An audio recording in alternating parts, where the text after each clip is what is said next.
Welcome to the Educational Passport Foundation. With the support of Epf.Africa Youth Association and United Nations online volunteers, we have highlighted real stories regarding migration, education, poverty, and unemployment in the Republic of the Gambia and Zimbabwe. We invite you to watch and discover the current challenges and implications in these countries so that we can learn how to help solve them and support the communities. Hello, everyone. Thank you for joining us for part 2 of our interview. And today we have with us Omar, and he's telling us a bit about his experiences. You said that now, when you being a teacher now, that you are the breadwinner of your family. Am I correct? Yes. Yes. So do you think that has impacted your future ambitions? Yes, indeed. Mm-hmm. It has impacted my ambition. Mm-hmm. Yeah, because being a teacher also has exposed me, to the community, and then it's a noble profession, as I can say. It has lifted my educational spirit, because I'm always up to date. So as a teacher, whenever I go to the class, I become inspired by students. I also inspire students because I also do share my experience with them, and some of them take it very quick advantage for them. And as a result of that, they are also trying to make sure that they follow some of our footsteps. So to be honest, it has impacted my life. It has been a teacher, has lifted my personalities and my experience also. And in many ways, yes, before I can say, even to stand before a public was a problem. So when I become a teacher, so I learned a lot of things along the ways. To be honest, I am still, giving back to my nation as they did to me. Because, as you said, education also is a key to success. So Definitely. behind success of any person in this world, there's a teacher. Being a doctor, being a nurse, being a president, whatever. So there's a teacher behind it. So it's a noble profession for me. But I don't want to stop here. I want to stop at my BSc. So because people are definitely they are learning. Most of my colleagues whom we share the same batch, some of them they have the opportunity to go out abroad and do their master program, or they are back. Some are still teaching, some are teaching at the university. I also want to see myself teaching at higher, institutions, example, University of Gambia, where I can have more impact, to impact knowledge more on students. I think that's what I find extremely special about your journey is that not only that you were fortunate enough to have received this scholarship for your education and things like that, but now that you've received it, you're giving back to your community. It's not that you solely invested in yourself and you're using it for yourself. I think it's extremely tremendous that you are giving back to the society. And I think human capital is the best form of investment that we can do to prolong and make our future generations better. So I think that's really great that, yes, you're very true when you say that being a teacher is a really, really noble profession. Absolutely. Indeed. Yeah, thank you for teaching our kids. I appreciate it. So I will follow up a question with that to say, what was the Gambian dream for you growing up? Meaning, what is the trending dream for young Gambians, in the Gambia? Out of experience, on my opinions, the Gambia, what they aspire is, most of the young people is when they grow up is, to have to work in the offices. Most of them, that's what their ambition is, to sit in the offices with the air condition, and then have a very colorful job, high colorful job. And not only that, but most of the ambition they have in Gambian is, to and high salary at a very short period of time. And they believe that they're going to do it in the Gambia. So what they believe is the only way they can do it is to go abroad, to go outside, where they will have the opportunity to start converting currencies from foreign currency to dollars.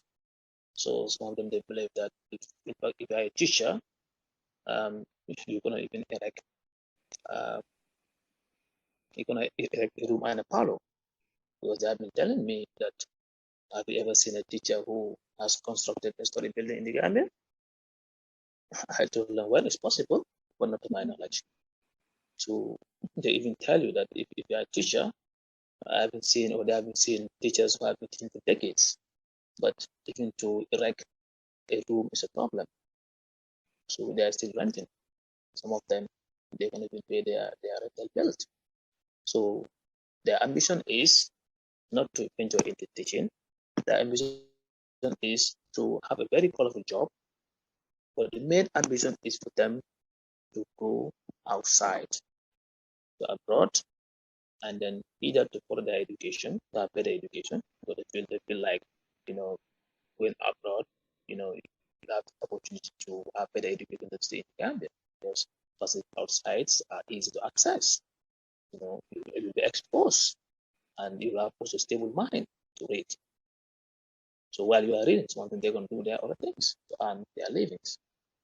So that's what they believe, that to go outside abroad, to start converting currencies to dollars, to have pass or better standard of living, have a very good standard of living. To be honest, that's what I observe.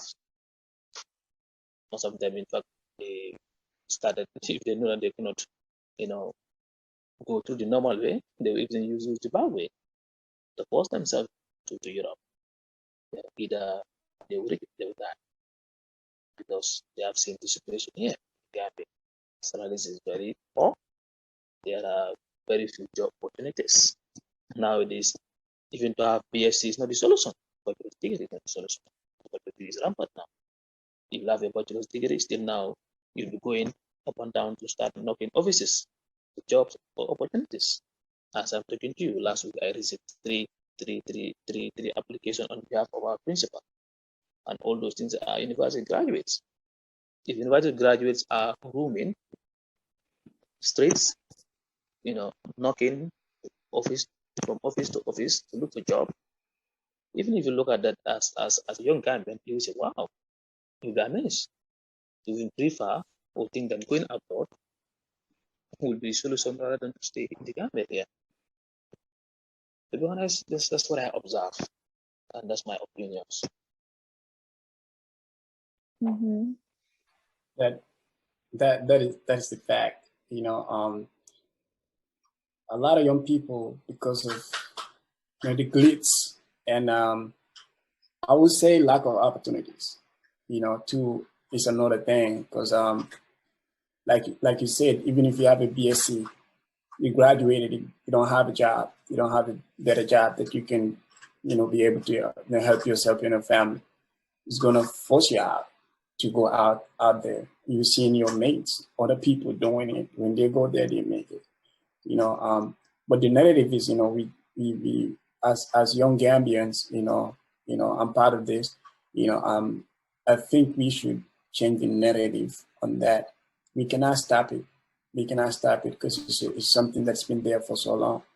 But my opinion, the best thing is to create conversations like this, and to support brilliant people like you, to go to school and then, complete their education.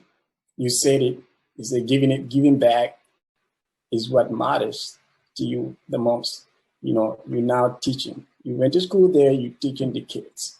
Even our school systems, we have people called unqualified teachers.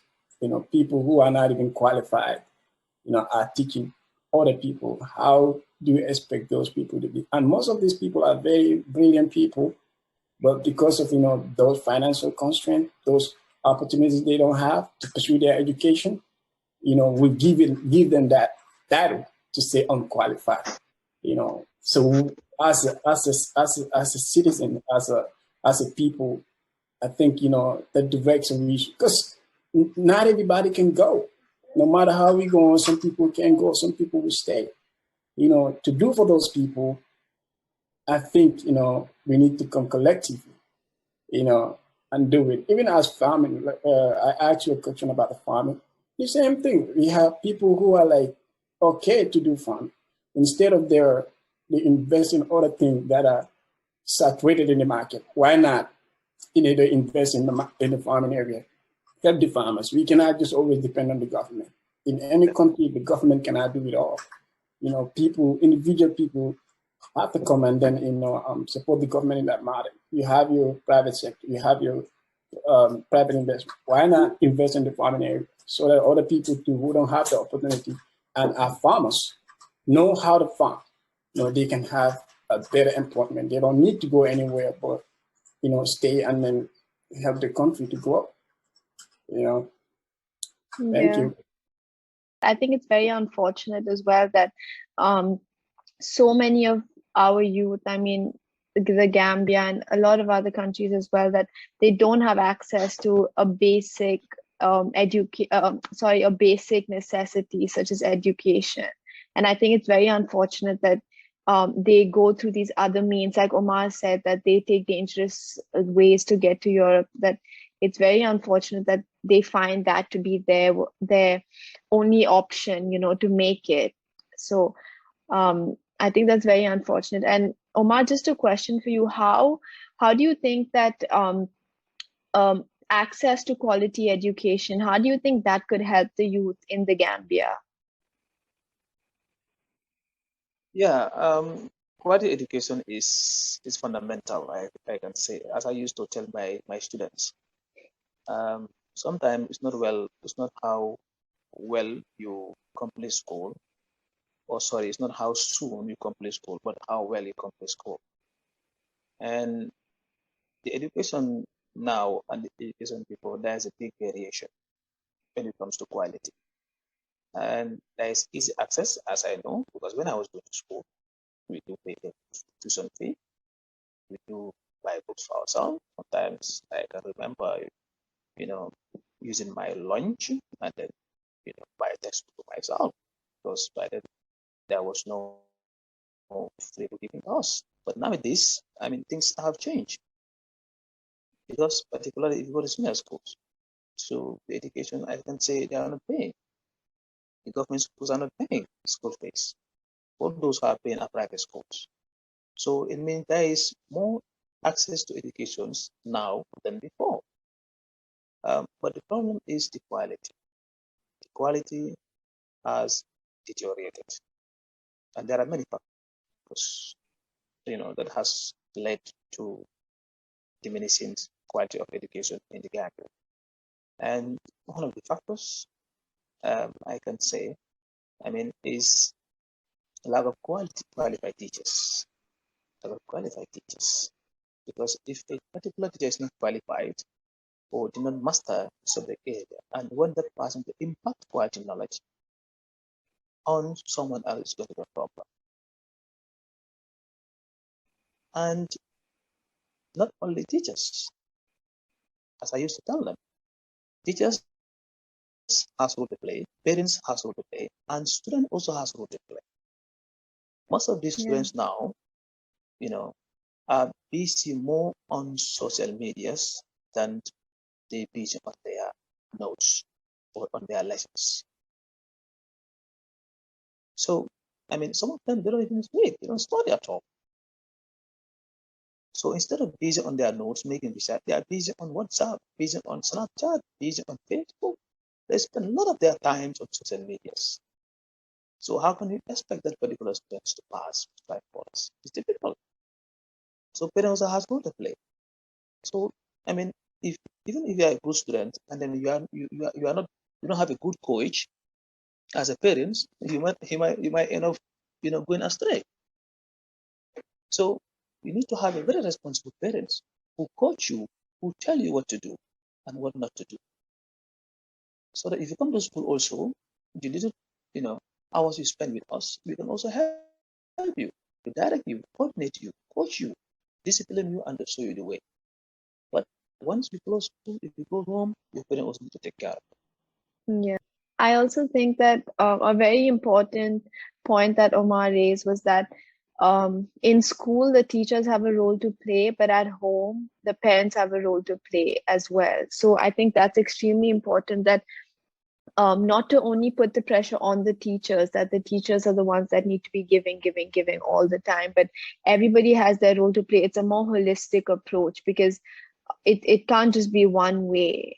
So I think that's also extremely crucial in, understanding this problem as well, that maybe when students go back home, maybe they do not have the support that they need, or maybe they are not in a conducive environment, maybe to study, or there's a lot of cases that it's like that. So, and also it depends on their age. There's so many students that they might not be mentally strong or capable enough to be able to fight all these circumstances. Like Omar himself, he did a tremendous job fighting so many obstacles that he did, but maybe there might not be students who are the same as him to be able to do that. So I think, like you said, yes, it's very important to have a combined approach, a more holistic approach to fighting this problem with education. Yeah, Absolutely. so absolutely. Yeah. So, what message do you have for Gambian students facing financial difficulties with regard to their education? Number one is for them to focus and be determined and be serious in whatever they are doing. Because if you want somebody to help you, the first thing is you have to start by yourself. Help yourself before somebody can help you. As I used to tell my students also, if you help yourself, read very hard, you have good results. So anybody who sees the result, the person will be eager to help. But it's going to be difficult to see somebody with flat earth and help the person. Although they does it, but the eagerness on the determination have to start from the student first. So the first thing is, my first message is, let Gambian people believe in themselves. When they believe in themselves, they can do it. For me, to be honest, I believe in myself. I do not rely on anyone else. I believe in myself and I work very hard. Although no man is an island. No man standing alone, we know that. But what I'm saying is, let Gambian students, believe in themselves. If you are students, read very hard. Focus on your studies. Focus on your studies. Not only whatever you are doing, make sure you do it at your best. If you're a mechanic, do it at your best. If you're a tailor, do it at your best. If you're a farmer, do it at your best. If you're a teacher, do it at your best. For me, I sacrificed a lot for my school. As a result of that, I was even promoted. I was a teacher, but I was also even promoted to be the head of academic board in my school at my age. Because I do a lot of things. So I am more proactive. Thank you so much, Omar, for coming to speak with us today, Yes. and sharing your valuable insights. This has been an extremely fruitful conversation. I really appreciate it. So much needed to shed light on the struggles of the others. We commend you for, coming to talk to us. It's really good. You playing your part right now.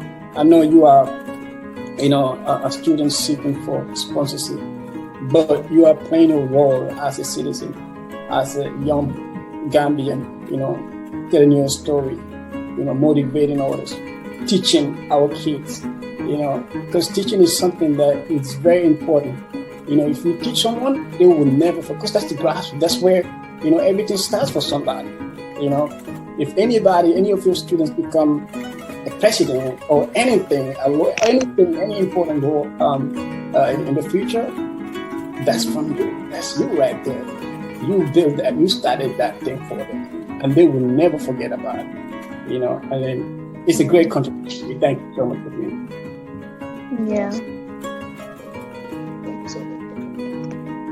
So we thank everyone who watched this. We thank you so much for watching and supporting our journey. There's going to be many more videos to come similar to today's interview. So I hope you stay tuned for that. And don't forget to donate to this cause through our website or our GoFundMe page, and also supporting us on social media.